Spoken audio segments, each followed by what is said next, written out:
Good morning, everybody. This is another segment of Frankly My Dear. I kind of just wanted to touch on like the season finale of Atlanta, man. Great show, great season. I really appreciated all of the information, man, that came out of that show this season, man. And I'm gonna dive right into it, man. Some of the hidden gems, if not as hidden, but just some of the messages throughout this episode. So the first thing I want to touch on, immediately we see Earn and his daughter, and Paperboy meeting with the lawyer, entertainment lawyer. They're trying to get an entertainment lawyer to basically, elevate Paperboy's status. Because his popularity is growing, so they need somebody who can help with that. So first thing I noticed about this man was that the lawyer had great credentials, man. Like he had a lot of degrees. And he had them from prestigious universities, but it just showed that it still wasn't enough. He had and the best he could get was mid-level talent. He couldn't get the top people to sign with him, probably because of the same reason that Paperboy has stated, which was that sometimes, unfortunately, in our community, we feel like the white guy can do it better. So that's probably why he was stuck at that level. And it's crazy because even looking at small things like the giant billboard that was in the back with his face and number on it just shows, even with all the credentials in the world, all the prestigious degrees in the world, man, it's like as African American, you still have to go above and beyond. You still have to do the most just to get an opportunity, a foot in the door. It's unfortunate that it's like that, but that's what I took away from that particular moment. And that leads me into when like I said, there's no particular order. This is coming off the top, just off what I can remember. That leads me into when Darius and Earn were in the Jewish office, getting the new passport because Darius had missed his passport. His passport had expired. So I feel this played on the concept, that Jewish people pretty much own the whole United States. Every business is like, the perception is Jewish person behind it. Perception is Jewish people know how to manage their money. And this scene also played on the idea of generational wealth, man. So, when Earn asked the guy if he knew of entertainment lawyers, he said, yeah, his cousin. Earn asked, how's your cousin get involved? He said, his dad. Just that concept, in that community, and not as much in ours, they pass down that knowledge, man. They pass down that success to their kids, so their kids have a better opportunity, and that the money stays in the family. The idea of generational wealth.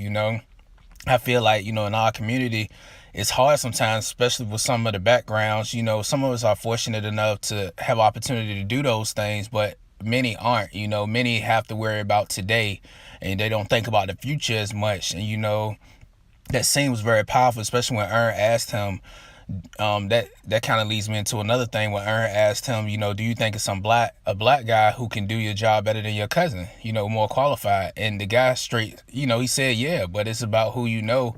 I kind of touched on this in my video on how to attain a job. Quick plug to that video for anybody who's interested. Unfortunately in our community, man, we don't have those points of contact, those connections, man, to move up the ladder as quick as someone who isn't a minority, isn't an African American. We don't have that built up generational wealth, that those built up opportunities where we have an uncle or auntie or somebody who's in a position where they can give you an opportunity. And unfortunately, people look at giving opportunities sometimes in our community as a handout, or I ain't helping that out. We can't be like that, man. We gotta pass that knowledge down, man, so that we can build generational wealth in our own communities, man. So I think that was a great scene right there, highlighting that. Another thing that I noticed, another powerful scene to me was when Darius was telling Earn that the black community couldn't afford for two of those guys to fail, man. So even though Earn, even throughout this episode, it seemed he was improving. And as a late, trying to improve, and he was learning, the game, the entertainment industry. But like Darius was saying, you getting good at it, but at the same time, in order for Paperboy to grow, he may have to cut you loose so that we all can eat, And it wasn't like he was basically telling him, don't take it personal, man. Like, we can't afford for both of you guys to not make it. So if one of you have to be sacrificed for the other to make it, unfortunately in our community, this is how it gotta go. So I think that was a very powerful scene, very very powerful point that Darius was talking with Earn about.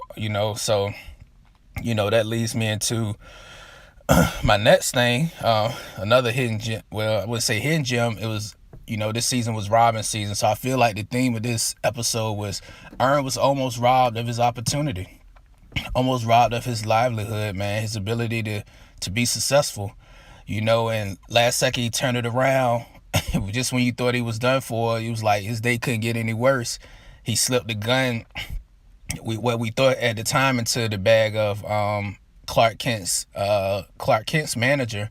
But in actuality, we found out at the end of this episode that he really put the gun in Clark Kent's bag.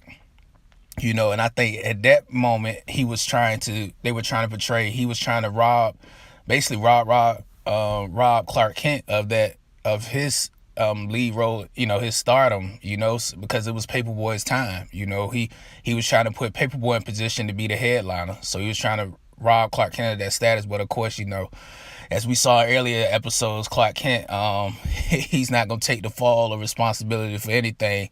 So it seems like his boy took the dive for him, basically. But yeah, that was something else that I pulled from this. Another thing, even a very small hidden gem that I don't know if many people caught, was with the movers, man, how they were just taking their time lollygagging. These guys about to eat lunch. He telling them, we gotta go, we got places to be. And for a couple more bucks, they hopped up and was ready to do work, and I think that was highlighting, how people, for a couple more bucks, they'll do it. They'll do the job. They don't value what they do, man. And they put everything on money. Everything they do is based on money, man. You can't live like that, man. I mean, money is important. I like money, but at the same time, you can't have that be the reason you don't go all out at your job, man. Like, you have to do your job, just for a cup. It wasn't, I can't remember the exact amount, but I want to say it was $10. It was either $10 or $50. $10 or $50, something along those lines. Might have been 100, but it was like, for a couple more bucks, you were hustling and bustling when you should have been doing the job in the first place. You never, especially in that position, those type of jobs like movers, them guys get tips. Like, but they weren't thinking like that, man. They just, they didn't care, they didn't like their job, so they was gonna take their time doing their job, But that was another small thing that I noticed. And the final thing, well, actually there's two more things. Another thing was the school scene. How the teacher told them, basically, your daughter's too smart. If she goes to school here, she's pretty much gonna get caught up. She's gonna waste her talent. She's gonna get caught up in the system. And that's unfortunate that our schools are at this point now, man, where the teachers don't have the resources to do their job, man. Nobody cares. It's all about the dollars. It's all about pumping that stuff into other places, man. And it's just unfortunate that it's only a few that make it. It's countless potential out here, man, but everyone's not getting that opportunity because everyone doesn't have the chance to leave those schools. They don't have families that can afford private school or any of these other schools, that they have a more structured setting. And it's just unfortunate, man. That part really touched me because I had two small kids. So, me and my wife discuss all the time about, even now, we discussed it before they were born, about where they're going to go to school, things of that nature, man, because it's very easy for that potential to get swallowed up in an environment that doesn't result in productive people, man, and just doesn't give them the resources they need to be successful out here, man. So my last thing is, this episode did a great job. It makes sense now. I always wonder if other people wonder why Earn, with a degree, I want to say from Princeton, why he was such, I'm not gonna call him a bum, but he was, he was just so down on his luck. He just wasn't doing anything, and it made sense now. This episode highlighted all of the hurdles that you will face, regardless of the prestige of the school you went to, regardless of a degree. If you don't, these are all things you face out here in this world, man, where you out here trying to be successful and trying to do something. And even with his Princeton degree, like the Jewish guy said, he didn't have the connections, and it was just unfortunate, man, that but the good thing is, I like the way it ended. Paperboy ended up not firing him, because he realized that Earn is doing what he realized that Earn is a survivor, man, and he needs people like that around him out here, in a society, a world that doesn't love them guys, man. He needs somebody like that who gonna have his back, who willing to do anything to make sure they make it, man. And I think he realized that with Earn, really, even though he was effing up left and right throughout the season, man, he really did. He just wanted to make it, man. And I think Paperboy related to that, and he wanted them to make it together, man. So I like the ending to that episode. But y'all let me know what y'all think, man. That's just my quick feedback, my quick view of this season finale of Atlanta, man. I can't wait for season 3. And subscribe, like, comment, whatever you want to do. Thank you. Y'all have a productive, great Friday. 1.